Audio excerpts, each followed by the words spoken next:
Y'all, Week 7, October 11th, is truly a cinematic Saturday. Like, cancel all your plans. Tell the girlfriend, tell the wife, or the boyfriend or the husband, tell them, hey, we are not doing anything that day, but sitting on the couch, proudly ordering in, and we're watching college football from noon to whenever the last game kicks off at night, probably 10 Eastern. Because the matchups we have in this one are absolutely ridiculous. Like, let's start with Michigan at USC. This is a massive, I think, surge spot for both these teams when you look at the year. Like, you have USC and Michigan in a spot where both are trying to take that next step to be Tier 1 teams in the Big Ten. Michigan been there before. USC new to the conference. They're going to get there. But, like, Michigan won this game last year throwing for 32 yards. You are not doing that again. You're not going to win this game again throwing for less than 50 yards at USC. All right? And in the same breath, for USC, this is a great test to, like, for the trenches, right? Like, you lost that game last year because Mullings goes, 60, 70 yards on you, puts you in a spot where you're playing with your back against the wall in the red zone. We talk about the next step for USC. A lot of it's quarterback for sure. A lot of it's defense still. A lot of it is, do you have the trenches to measure up against Michigan's, Ohio State's, Iowa's of the world, so on and so forth in that conference to be a team that competes for a Big Ten championship. Now, what I said about Michigan, it's not going to be a 32-yard passing game and you win the game. You need Bryce Underwood, who I think will start in this game, to prove why you brought him in.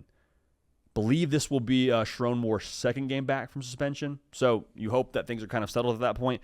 This is the spot where I need Bryce Underwood to be the difference for you. It's going to be a good USC defense, but if we have a generational talent that we think we do in Bryce Underwood, this is a spot where he could go win the game for you. And how far along is he in itself will be a good litmus test when it comes to what October 11th will be. Ohio State at Illinois. For Illinois, the lead-up for them is interesting. They play at Indiana and USC. If Illinois is undefeated, hey now, this could be the flag plant game for Bielema and the boys. If you want to be a team that's going to win the Big Ten and make your case to win the Big Ten, like, this is the game where you announce your presence, right? Ohio State, it's kind of the same version of that story, but the other side, they are the big dog in the Big Ten. They didn't win the conference last year, but they are that big dog in the conference. They will have played Texas already, not a Big Ten game, but you hear my point. And they're going to be at Washington before this game. This is a chance, I think, for them to set the trajectory for the rest of their season as well.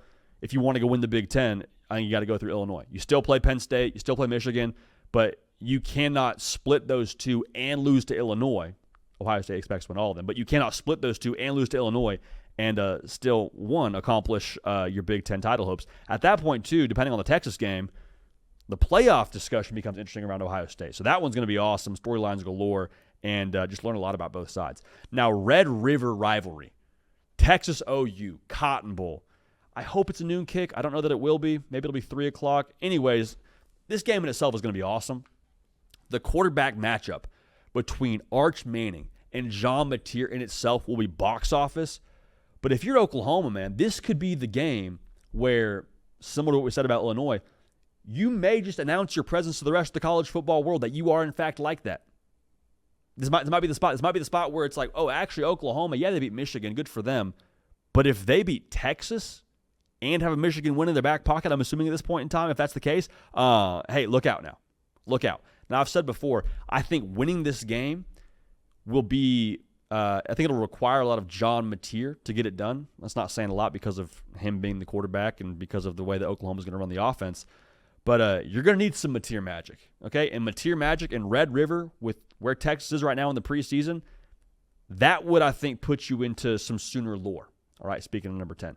Now, for Texas, this would be, if you're able to win this game, and they expect to the people in Austin, year 5 for Steve Sarkisian, after a year now where Brent Venables and company did everything they possibly could to armor up the car and build this team to go make some real noise in the SEC, and Texas, in a year where they have a new quarterback, replacing a lot of production on offense, pretty much the whole offensive line, lose some key pieces on defense, and you still beat Oklahoma, depending on how it looks, I think if you're a Texas fan, you say, yep, we are foreseeably like that until we're not. Like, Sark has built this thing. Speaking to an armored car, they're bulletproof, is Steve Sarkisian in Texas. If you win this game, how you think you can win this game. I think that this also has the opportunity for Arch Manning to kind of be the arrival moment. He'll have a chance against Ohio State for sure, but that'll be week 1. Who knows how much they really open it up, how much they have to open it up, all those things. But I think you're going to have to score to beat Oklahoma. I really do. I think Oklahoma is going to have a good offense. I think that Oklahoma's going to have a good defense. But at the end of the day, it may just come down to Arch Manning, put it on the cape and say, no, this is why you brought me here. This is why I waited my turn. This is my spot now to do my thing, to go ahead and shine in a moment where the entire world is watching. This could be, I think, the game of the week. You hope College game day is there. This could be the one where you kind of, similar to what we said about other teams on this list, could be a flag plant moment for Texas.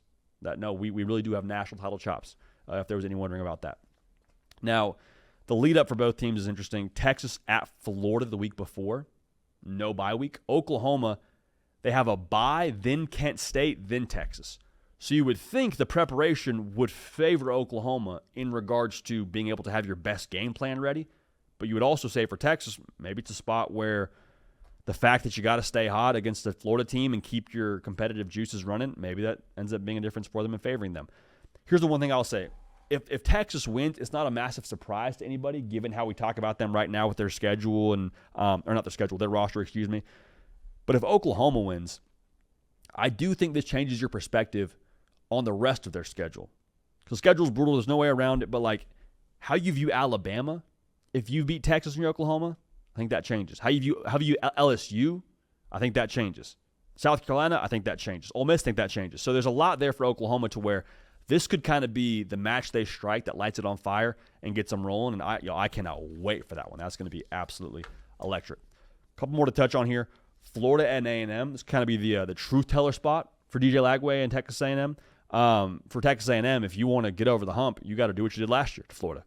Yeah, you beat Florida last year in the swamp, but we all understand.